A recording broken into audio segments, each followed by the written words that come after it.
Seattle's winter rain drummed steadily against the windows, turning the city into a blur of gray and twinkling Christmas lights.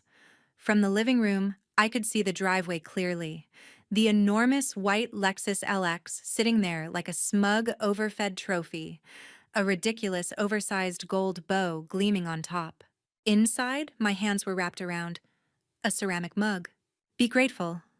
I read the cursive lettering on the side, my lips twitching. How poetic. Danielle squealed again outside as Dad handed her the keys, his arm thrown proudly around her shoulders. Mom stood beside them, phone in hand, capturing every second for Instagram. The caption was already written on her face. So proud of our baby girl. She deserves the world. I stared down at the mug in my lap. No car keys hidden inside, no check. Not even a gift card. Life is fair, Sophia. You just need to be thankful for what you have, Mom said as she came back in, dropping a quick kiss on my hair like she'd just checked off a box. I met her eyes and smiled sweetly.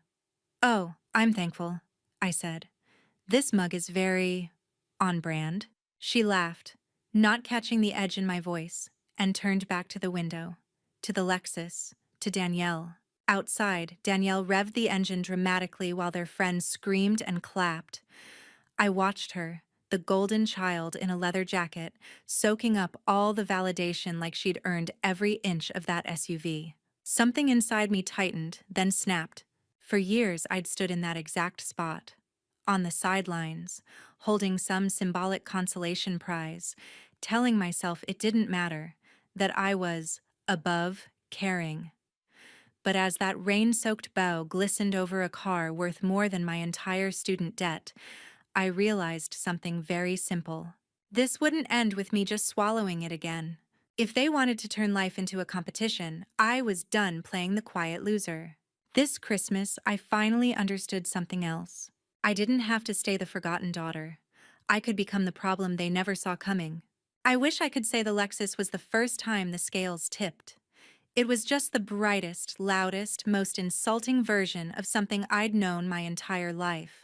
When Danielle was 17, she earned a fully funded summer program in Europe. That's how my parents told the story, anyway. They framed the acceptance letter, hung it in the hallway, and threw a goodbye party 2 weeks long. What they didn't say was that the tuition for her program cost more than my entire 4 years at community college. I still remember Dad's words when I asked if I could apply to a similar program the following year. "We can't afford everything, Sophia," he said, sighing like I was being unreasonable. "You're smart. You'll figure it out. Your sister just seizes opportunities better." Seizing opportunities, right. Meanwhile, I was working double shifts at a coffee shop, memorizing regulars' drink orders while my sister sent back photos of Paris balconies and fancy pastries. When Danielle turned 22, my parents surprised her with a condo downtown, an investment in her future. It was modern, glassy, with a view of the water and a concierge who probably earned more than I did. I was 24 that year, still living at home, rushing from unpaid internships to evening classes. When I got home exhausted and mentioned maybe moving out into a shared apartment with 3 roommates and a bedroom barely big enough for a bed, Mom had frowned. "Why would you rush?" she'd asked. "You're saving money by staying here. Besides, you don't even know exactly what you want yet. Danielle has a clear trajectory." A clear trajectory, apparently being breathe, smile, look pretty, exist. Every time I accomplished something, it got folded and tucked away like a receipt. When I finally graduated, I remember standing on the stage, scanning the crowd. Dad was there, but only for a moment. He'd left early for a business meeting, something about clients that keep us afloat. Danielle had shown up late, sunglasses still perched on her head. "You did good, Soph," she had said, hugging me with one arm while checking her phone with the other. "Now the real work begins, huh?" Yeah, real work. The kind that didn't end with a ribbon-cut Lexus. Those weren't the only moments. There were smaller cuts, too. Danielle's birthdays that looked like mini-weddings. My birthdays that looked like afterthoughts. Her mistakes turned into learning opportunities. My minor missteps turned into lectures about responsibility. By the time this Christmas rolled around, the message couldn't have been clearer. We were both their daughters, but only one of us was their pride. And as I watched the Lexus glimmer outside like a monument to that truth, I felt the old ache shift into something sharper. Not just pain, intention. By evening, the house was glowing like a magazine spread, candles on the table, silverware perfectly aligned, turkey carved and drizzled with gravy. It smelled like home. It felt like a performance. Danielle sat at the head of the table, not technically in Dad's spot, but close enough that it stung. Her friends had stayed for dinner. Of course they had. Any excuse to orbit her. So the Lexus has this insane sound system, Danielle gushed, scrolling through her phone to show off photos from every possible angle. And the heated seats? Life-changing. I swear I could live in that car. I poked at my mashed potatoes.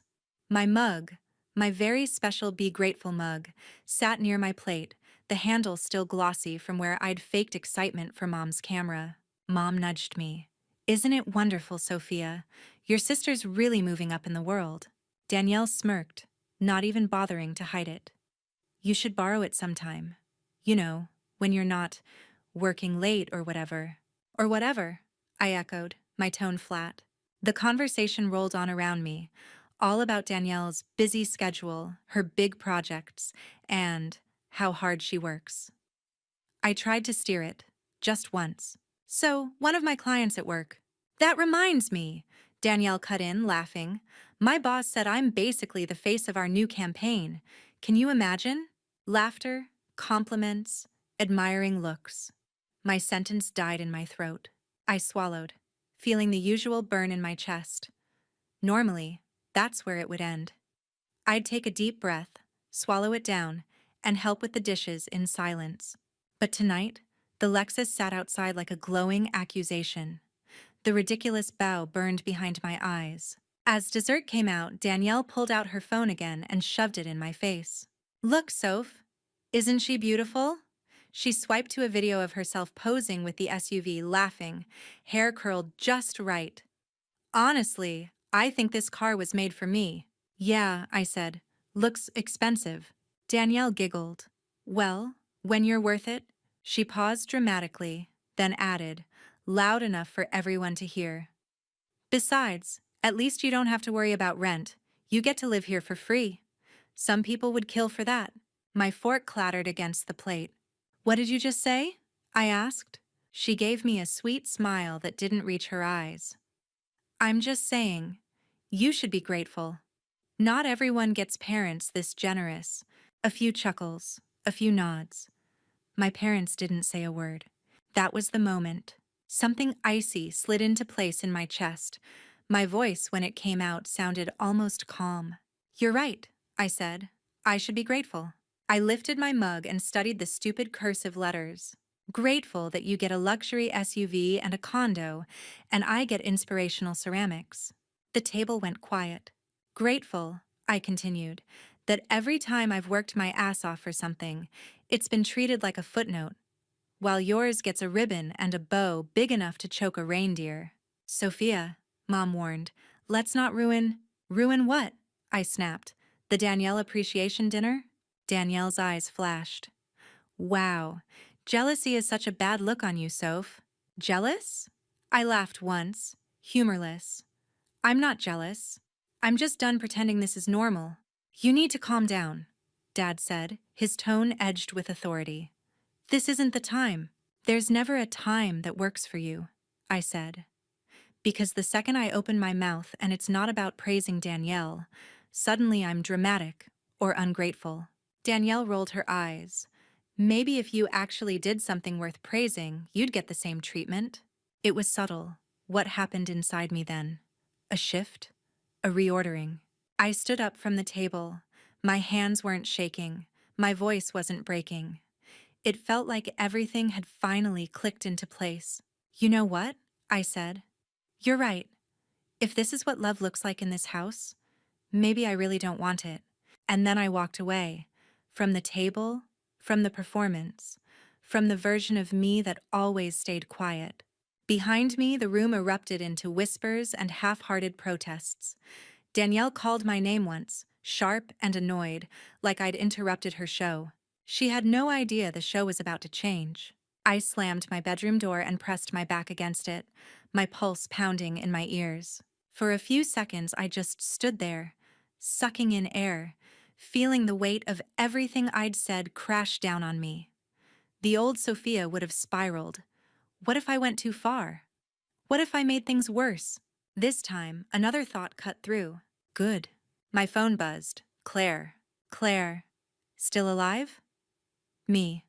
Barely. Can you come over? I'm done being the punchline. Claire. On my way. When she arrived 20 minutes later, hair wet from the rain, I let it all spill. The Lexus, the mug, the comment about living here for free, the years of being the family's invisible extra. Claire listened, jaw clenched, eyes blazing on my behalf. You know this has never been about you not being enough, right? She said finally. It's about them deciding who's easy to pedestal and who's easy to ignore. I stared at her, fingers twisting the hem of my sweater. I'm tired, Claire. I don't just want them to understand anymore. I want them to feel it. The imbalance, the cruelty. I want them to pay for the way they've treated me like I'm optional. She sat forward. Then don't just confront them with feelings, she said quietly. Confront them with consequences. The words settled between us. Your parents own half of Thompson and Reed Foundation, right? She continued. They're obsessed with their reputation, always hosting charity galas, posting about giving back. Yeah, I said slowly. What about it? Claire's eyes sharpened. Danielle's condo, her lifestyle, the Lexus. Have you ever actually seen her pay for anything herself? I thought about it. About Danielle's vague explanations, side consulting, brand deals, investments that worked out. It never added up. But no one questioned her. They were too busy clapping. We track money for a living at my job, Claire said. If she's dipping into the wrong accounts, there will be a trail. A cold, focused clarity slid through me. You think she stole from the foundation? I asked. Claire shrugged. I think she's always been told rules don't apply to her.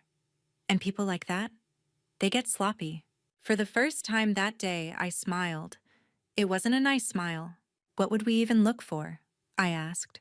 Internal transfers, unusual withdrawals, emails authorizing funds to partner accounts that don't exist, Claire said, already pulling out her laptop.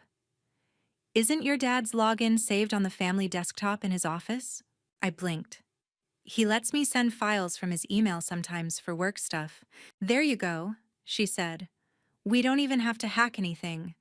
We're just checking on the truth they keep telling you doesn't matter. We slipped into my dad's home office like we'd done 100 times as kids sneaking snacks during movie nights. Only this time, the stakes were higher. I logged into his email. No password change. No two-factor authentication. Wow, Claire muttered. For a man who loves talking about security, this is embarrassing. We started digging.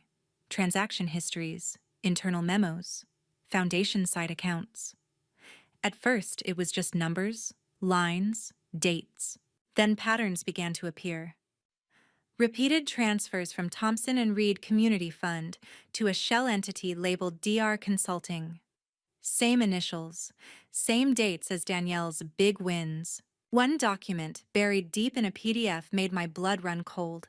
An internal report flagged an $87,000 transfer, marked as Emergency Outreach Allocation. There was no outreach, no press release, no follow-up reports. Check the receiving account, Claire said, her voice tight. We cross-referenced it with Danielle's emails. One popped up instantly. She'd forwarded the confirmation to her personal account with a single line. Told you I could make money appear out of nowhere. There was more. Voice messages she'd backed up to the cloud. Text threads where she laughed about Dad signing anything if you put enough buzzwords in it. In one recording, she giggled to a friend. Sophia? She's harmless. She'll never say anything. She's too busy trying to be the good daughter. That's what makes this so easy. Harmless, easy, forgettable. My jaw clenched so hard it hurt. Claire looked at me.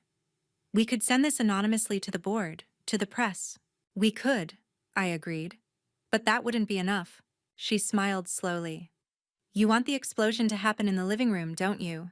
I nodded. I want them all in the same room, I said. Danielle, my parents, their friends, the people whose opinions they care about. I want them to watch the truth on a big screen they can't look away from. Claire closed her laptop with a soft click. Then we plan a show, she said. And this time, you're not the supporting character. The invitation was my idea. Late Christmas thank you dinner and Lexus celebration. Dad loved it. It pressed all his favorite buttons: gratitude, status, an excuse to parade success. Within days, the guest list was bloated. Extended family, board members from the foundation, donors, a few local influencers Mom adored, Danielle's friends, and a couple of prominent community leaders. Everyone should see how proud we are, Mom said, clutching the printed invitations. This is perfect, Sophia. I'm glad you're being supportive. Supportive, sure. Claire and I spent the week before the dinner building our presentation. On the surface, it was a highlight reel. Danielle's accomplishments, family milestones, foundation projects. Underneath, it was a loaded gun. We kept it on a USB drive labeled innocently, Family Slideshow, Sophia. The night of the dinner, the house glittered even more than on Christmas. The Lexus was parked front and center, spotless, the giant bow reattached like a crown. Inside, people mingled with drinks, complimenting the decorations and how grown up the girls look. Danielle floated through the crowd, radiant and smug, like a queen at her coronation. You look nice tonight, Soph, she said as she passed me, barely glancing at my dress. Thanks for helping set up. I know big events stress you out. Oh, don't worry, I said lightly. I've been looking forward to tonight. We ate, we laughed. We listened to Dad's speech about family and community and legacy. Then Mom clinked her glass. Before dessert, our Sophia has prepared something special, she announced. A little slideshow to celebrate this year and, of course, our Danielle's new car. Polite applause. Danielle smirked at me as if to say, finally, you're in your proper role, admiring me. Claire gave me a small nod from where she stood near the TV, remote in hand. The room dimmed. The first slide appeared, a photo of our family from years ago. My parents cooed, people laughed, a few ahs. The next slides were harmless. Baby pictures, birthday parties, shots of Danielle's high school graduation, my college ceremony, foundation events. Then, slowly, the tone shifted. A slide popped up with the Thompson and Reed Foundation logo and a title, Where Our Money Goes, A Year of Impact. Danielle preened. Oh, this is good, she said. This will look great on the foundation's socials. The next slide showed a breakdown of donations, grants, and outreach. Numbers, graphs, all polished. Then Claire clicked again. A new header appeared. Unlisted transfers, internal review. The room quieted. On the screen, a line item glowed in red. $87,000. Thompson and Reed Community Fund, DR Consulting. Emergency outreach allocation. No public record. Dad frowned. What is this? He muttered. Keep watching, I said. The next slide zoomed in on the receiving account, then cross-referenced it with another document. Danielle's electronic signature, approving the transfer under a fabricated project name. Someone near the back whispered, Is that Danielle's initials?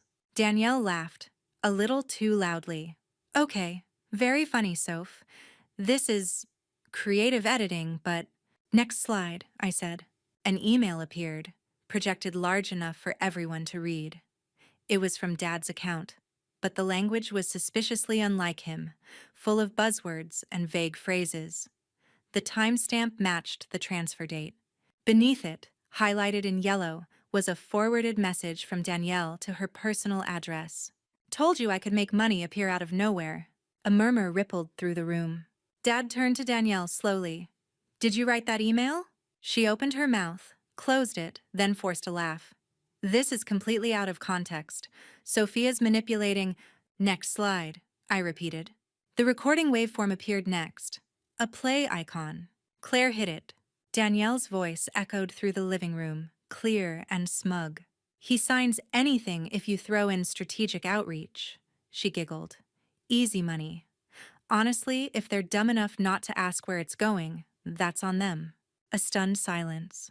Then another clip. "Sophia? She's harmless. She'll never say anything. She's too busy trying to be the good daughter. That's what makes this so easy." My lungs felt tight, but my voice was steady. I stepped in front of the screen. "This," I said, "is $87,000 of donor money. Money that was supposed to go to community programs. Instead, it went into Danielle's investments. And somehow, right after that, there was a down payment on her condo and a new portfolio she keeps bragging about." I pointed at the red number on the screen. "This is what your favorite daughter does with the trust you hand her. With the money people give you because they believe in your work," Danielle snapped. "You think you can stand there and judge me?" she shouted, stepping toward me. "You really think you can ruin me in front of everyone? This family will always love me more than you, Sophia. They always have." There it was, the naked truth. I felt a laugh bubble up, sharp, cold. "Love?" I said softly, then louder. "You call this love?" I turned, sweeping my gaze over the room. The donors, the board members, the relatives, the strangers my parents desperately wanted to impress. "Let me show you how much that love is really worth." I gestured to the screen. Claire clicked again. A final slide appeared. A timeline connecting Danielle's big wins with suspicious transfers, emails, and documents. The Lexus invoice was highlighted at the end, paid via a credit line backed by the foundation account Danielle had been siphoning. "Here," I said. "This is the car you're all here to celebrate."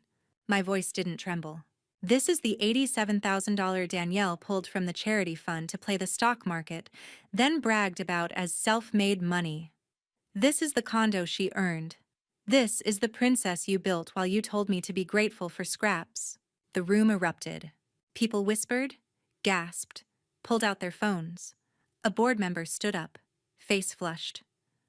"Brian, we need to talk about this. Immediately." Dad looked pale, eyes darting between the screen and Danielle. "Tell me this isn't true," he said hoarsely. "Tell me you didn't sign my name on these approvals."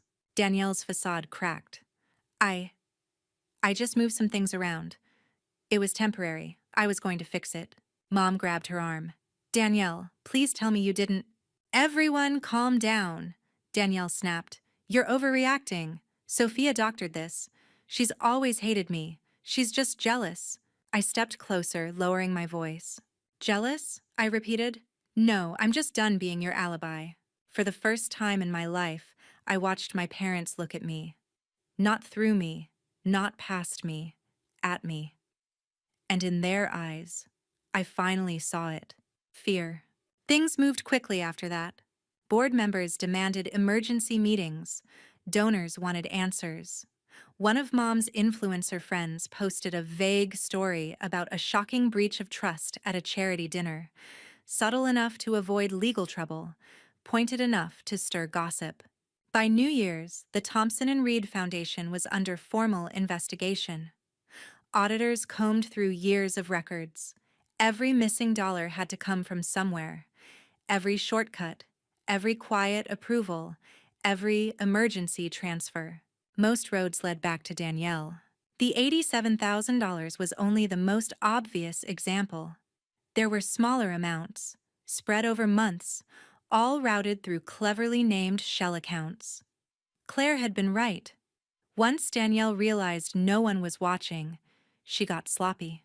The fallout was brutal. The company lost one of its biggest contracts when clients pulled out, pending clarification. Another partner suspended collaboration until internal issues were resolved. To cover the holes, my parents had to liquidate assets. The condo they'd given Danielle was the first to go. "I'm not leaving," she screamed the day the notice came. "You can't just take it back." "It was never really yours," Dad said hollow. "It was built on money that wasn't ours to use." The bank didn't care about her tantrum. The condo went on the market within weeks. The Lexus was next. Turned out, the fancy SUV had been gifted on a corporate expense line that now raised more questions than my father could afford. Selling it was part of their attempt to show good faith to investigators. The day the dealer came to pick it up, Danielle stood in the rain, mascara streaking down her face, begging Dad to fix this. "You can't let them take my car," she sobbed. "I need it. It's part of my brand." Dad just looked at her, his eyes lined with exhaustion I'd never seen before. "It's not just your car that's gone," he said. "It's our name." Her friends started to distance themselves, one by one. Group chats went silent. Social media comments turned from heart emojis to question marks and side-eye reactions. Screenshots of the projected emails mysteriously made their way online. People speculated. Some defended her. Most didn't. "She's a fraud. She stole from a charity? Imagine being that entitled." Danielle went from our local success story to that girl who scammed donors in a matter of weeks. There was a night when I passed by her room, door slightly ajar, and saw her sitting on the floor, phone dark, staring at nothing. For a brief, almost painful second, the old reflex flared up. The urge to go in, to comfort her, to fix it. Then I remembered her voice in that recording. "Sophia? She's harmless. She'll never say anything. That's what makes this so easy." I walked away. Meanwhile, my parents scrambled to contain the damage. They hired lawyers, issued statements, publicly committed to full transparency and structural reform. Every phrase was carefully crafted, every action weighed. Privately, they were crumbling. "We might have to sell our shares," Mom admitted one night, voice shaking. "We built this for 30 years. "You didn't lose it overnight," I said quietly. "You lost it every time you ignored a red flag because it came with a pretty smile." She flinched. Eventually, a deal was struck. They'd step back from day-to-day operations, surrender part of their ownership, and personally repay a portion of the missing funds. It wasn't jail, but it was humiliation and loss, and years of rebuilding. And in the middle of it all, there was me, the daughter they'd told to be grateful while they built an empire on selective blindness. One afternoon, Dad called me into his study, the same room where Claire and I had found the first cracks in their perfect facade. He looked smaller behind the desk now. "We're rewriting the will," he said, sliding a folder toward me. "And the trust." I opened it. My name was there, clearly, firmly, attached to accounts and assets I'd never been allowed to touch before. "You're giving this to me?" I asked. He nodded. "You were the only one who told us the truth, even if we didn't want to hear it." Mom stood in the doorway, eyes red. "We were wrong," she said, her voice barely above a whisper. "About a lot of things. About you." For a moment, the scene almost looked like redemption, but I knew better. This wasn't just remorse. It was desperation. They were trying to anchor themselves to the one child who hadn't publicly destroyed their reputation. "A piece of paper doesn't fix years of choosing her over me," I said, closing the folder. "Or the fact that you only see my value now because I saved you from a scandal." Mom started to cry. "Sophia, please, you taught me something important," I said, standing. "Love in this family has always been conditional. On status, on appearances, on who makes you look better." I met their eyes, one after the other. For once, I'm going to choose myself on purpose. The sky over Seattle was the same soft gray it had been on Christmas, the same misty drizzle turning the driveway slick and reflective. A different car waited this time. Not the Lexus that had been sold weeks ago in a flurry of damage control. This was a smaller SUV, practical but comfortable, paid for from an account now partially in my name. "Are you sure you want to leave today?" Mom asked, standing in the doorway. "You don't have to rush. We can rebuild. Together." Behind her, the house looked strangely empty. No more extravagant decorations, no more parade of guests, just quiet walls and the ghosts of performances past. Danielle stood further back, arms crossed, eyes swollen. She hadn't spoken to me much since that night.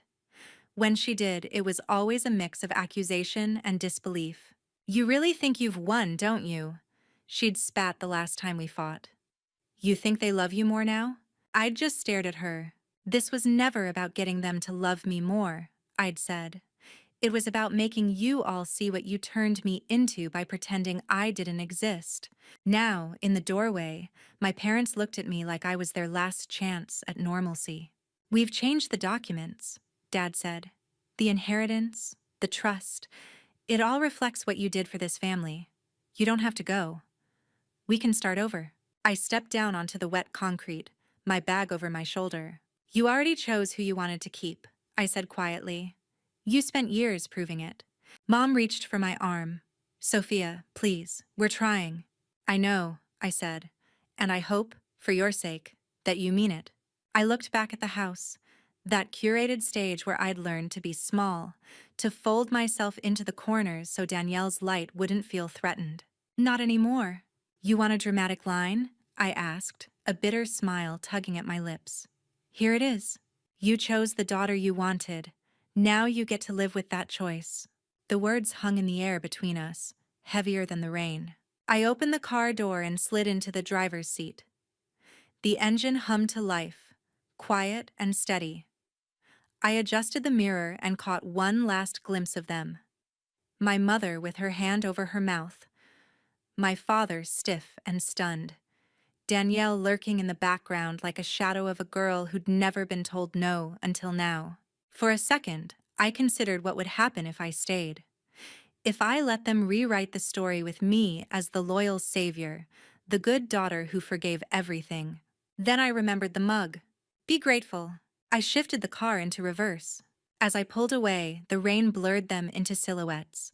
The house, the driveway, the memories. All of it shrank in the rearview mirror. I wasn't naive enough to think driving off made everything magically okay. The scars were still there. The years of being overlooked didn't vanish just because I'd finally forced them to look at me. But for the first time, the road in front of me belonged to me. Not as Danielle's lesser reflection, not as my parents' convenient afterthought. Just Sophia, the girl they thought was harmless, the one who finally stopped being their victim and became the storm.